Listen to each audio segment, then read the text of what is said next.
Hi, how's it going? Hope you're excited to hear chapter 3. Chapter 3 of Michael Singer's book, The Surrender Experiment. A journey into life's perfection. Okay, so he's been talking about noticing that there is a commentary going on in his mind at all times.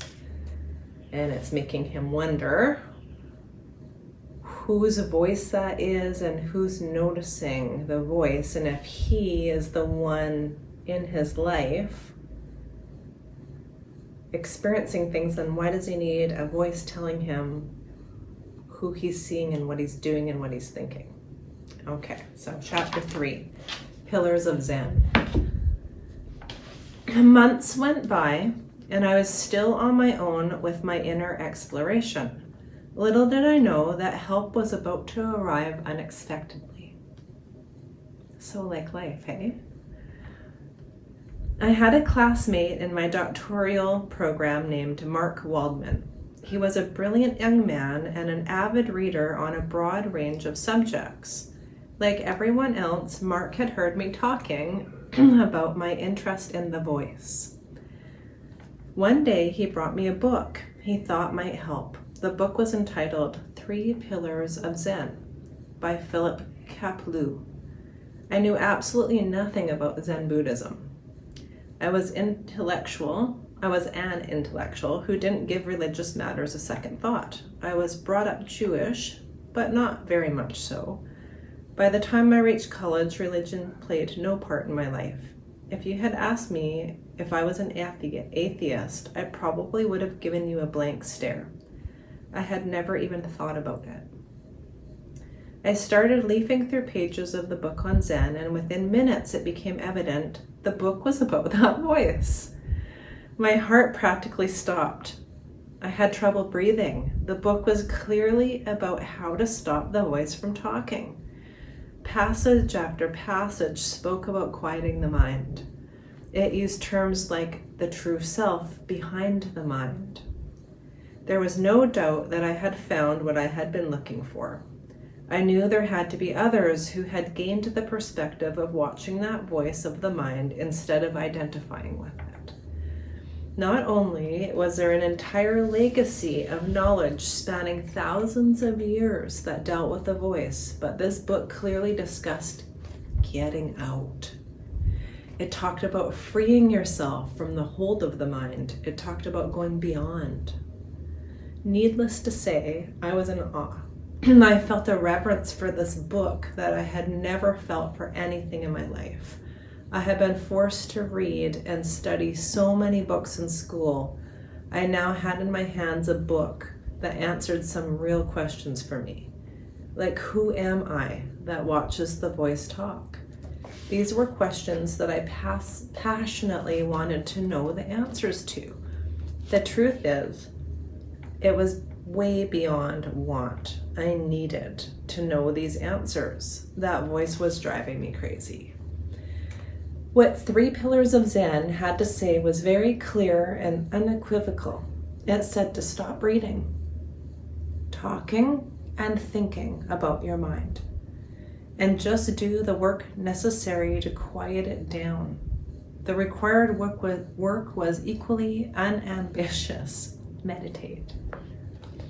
Before I even knew about meditation, I had tried sitting alone in order to make the voice stop talking. But that had never worked for me. With this book, I was presented a tried and true method that had worked for thousands of others. Simply sit down in a quiet spot and watch your breath go in and out, and mentally repeat the sound moo. That's it. That's interesting as a side note, because transcendental meditation is very aware of the different clouds, the thought clouds they call it, that go by, and you're not meant to stop them, but you just are meant to not try to grab them and make stories about them. So you get a mantra like they're saying moo, but you get a personalized mantra that's that you repeat. So every time when you're sitting there breathing, you repeat that. And the Buddhism practice that I like the most, I ended up sort of swapping that meditation from transcendental to the Buddhist meditation. I'll look up what the lineage is after, but it's a very cool one. I really want to go to the temples. But it's like incorporates a sit, they call it, like a 45-minute sit meditation, and then a 45-minute walk. So you are aware while you're sitting, but the trouble I found is, as a meditator, is that then when you're up and going and busy and walking, like, you don't have skills, you don't have those practice skills. Sure, when you sit you can be quiet, but I love this Buddhism meditation because you do a 45-minute walking meditation. So like you're focused on your foot, and you're saying in your head, when your foot's like this, you're saying lifting, lifting, lifting, lifting, lifting, moving, placing, lowering, like you're focusing your mind on your foot's movements of your body, and it's becoming aware of all the automatic processes that your body does. Like, we don't really think about a lot of the things, thank God, because can you imagine all of the things firing in your mind to just like reach, like looking,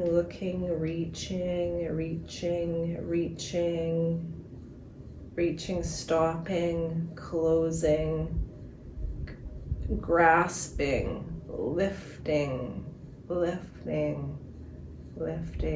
moving,